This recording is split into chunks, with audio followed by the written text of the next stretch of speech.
Don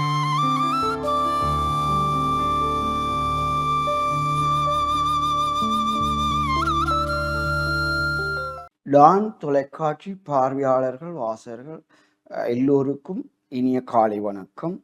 உளவளம் உளநலம் பேணவே மகிழ்வான வளம் மிக்க வாழ்வுக்கு நல்லெண்ணங்களை விதைக்கும் நோக்கில் இக்காலை நேரத்தில் அன்பாக, பணிவாக, பொறுமையாக பழகுவதனால் அச்செயல் அடுத்தவரை ஆற்றப்படுத்தும் மருந்தாகிறது என்ற தலைப்பில் அடுத்தவர் உள்ளம் புண்படும்படி பழகாமல், வெறுப்பை ஏற்படுத்தும் வண்ணம் பழகாமல், எவரும் எம்மை விரும்பும் வண்ணம் பழக வேண்டும் என்பதை விளக்க விரும்புகிறோம். எமது உறவுகள் மனஸ்தாபப்படுற என்று ஒரு கழிச்சாலும், அதாவது உள்ளம் நொந்து வெறுப்பை சம்பாதிக்கிற மாதிரி ஒரு அணுகுமுறையை ஏற்படுத்தி விடக்கூடியதாக எங்களது நடைமுறை செயற்பாடுகள் இருந்து விடுகிறது. அதாவது நாங்கள் கொஞ்சம் எடுத்த வீதுக்கு ஏசுறது, பேசுறது, திட்டுறது அண்டா இவற்றை வீட்டை நித்தம் போகக்கூடாது, இவர் திட்டி கொண்டிருப்பார், இவர் சத்தம் போட்டு கொண்டிருப்பார், அப்படி சில வேண்டத்தகாத செயற்பாடுகள் சிலருக்கு பிடிக்காது. அப்போ எங்களே மற்றவருக்கு பிடிக்க வைக்க வேணும், அப்படின்றதான் மற்றவர் எங்களை விரும்புவது. அப்போ எங்களை மற்றவரை பிடிக்க வைக்க வேணுமென்றா எப்படி பிடிக்க வேணும்?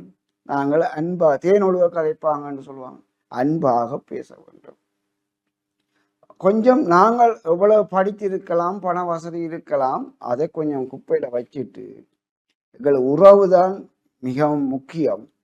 ஆகவே நாங்கள் பணிஞ்சு வாங்கோ, இருங்கோ, தண்ணி வெண்ணி குடிங்கோ, என்ன வேணும் என்று அணைக்கிற மாதிரி பழக வேண்டும். பணிவாக அணைக்கிற மாதிரி பழகும். இதை எங்களில் போன தவறிவிட்டோம் என்றால் மற்றவர்கள் எங்களை பிடிக்காம போயிட்டு, மற்றவர்கள் எங்களை பிடிக்காம போயிட்டு என்ன நடக்கும்? மற்றவர் எங்களை விட்டு விலக விலக பார்ப்பார். அப்போ எப்போ நாங்கள் மற்றவர்களோட சேர்ந்து வாழுவது, அல்ல நட்பாக பேணுவது, அல்ல தூரத்து உறவாக எப்படி பேணுவது, கிட்டது நெருங்கிய உறவாக எப்படி பேணுவது? அவை பிடிக்க வைக்கணும்டா நாங்கள் கொஞ்சம் உறங்க வேணும். நாங்கள் உயரத்தில் இருந்தோன்னு மற்ற அணைக்க வேண்டாம், கையுக்கு வர ஆயிடும். நாங்கள் கொஞ்சம் இறங்கி அவை கொஞ்சம் அன்பாக பழக வேண்டும், பணிவாக பேச வேண்டும். பழக்க வழக்கங்கள் மற்றவர்கள் பிடிக்கிற மாதிரி இருக்கும். வரவேற்பு, விருந்து உபசாரம், அல்லது ஆடு அணி, அல்லது என்ன உணவுண்ணல், அல்லது மதுபானம் அருந்தாமல், புகைத்தல விரும்பாமல், அல்லது வெற்றிலபாக போடாமல் என்று சிலருக்கு சில நடவடிக்கைகள் விருப்பவே இருக்காது. அப்போ அவர்களை அறியோஞ்சு அதாவது நாங்கள் பழகிக்கொள்ள வேண்டும்.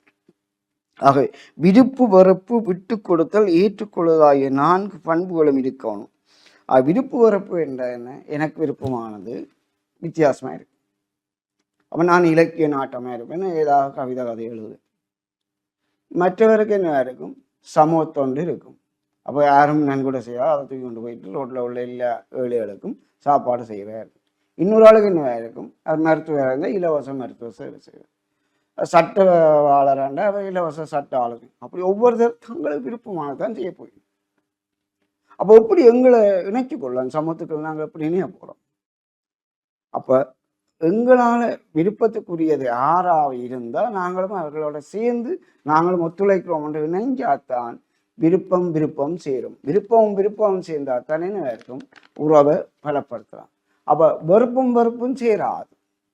எனக்கு வெறுப்பானது மற்றவருக்கு வெறுப்பானதாக இருக்கலாம், அவை சேர முடியாது. விட்டு கொடுத்தல் என்பது நான் கொஞ்சம் மற்றாக்களுக்கு ஏற்ற மாதிரி நாங்கள் இறங்கி போவோம். ஏற்றுக்கொள்ளுதான் மற்றவர் கேட்கிறார்களா, இந்த மாதிரி இருந்தால் எனக்கு பிடிக்கும், இந்த மாதிரி அமைஞ்சா எனக்கு பிடிக்கும், அதை கேட்டுக்கொள்வோம். கேட்டுட்டு நாங்கள் பழக பார்க்குவோம். ஆகவே சுருக்கமாக சொல்ல போனால் விருப்பு என்பது எனக்கு பிடித்தது, வெறுப்பு என்பது எனக்கு பிடிக்காது. விட்டு கொடுத்தது உறவோ நட்போ கேட்டுக்கொள்வதற்கு நங்கி போதல், ஏற்றுக்கொள்வது உறவோ நட்போ முன்வைக்கும் உடன்பாட்டை ஈர்ப்பது. இவை 4ம் தெரிந்திருக்கும். இவ்வாறு அட்ஜஸ்ட்மெண்ட் என்று சொல்ற இதுதான். அது ஒருவருக்கு கலந்து ஆலோசித்து இணங்கி போதல். வாழ்க்கையில வீட்டுக்கு மட்டும் இணங்கி போவது குடும்ப உறவை பலப்படுத்தும். சமூகத்தில் இணங்கி போவது சமூக உறவை பலப்படுத்துவது. தொழில் நிறுவனங்களில் இணங்கி போவது, தொழில் நிறுவனங்களில் நல்ல உறவை பேணுவது. அவை எம்மை சூழ உள்ள இடங்கள் எல்லாவற்றிலும் நாங்கள் இணங்கி போவதும் இறங்கி போவதுமாயிருந்தால் கௌரவம் குறையாது. ஆனா உறவுகள் தான் மேன்மை, உயர்வானது.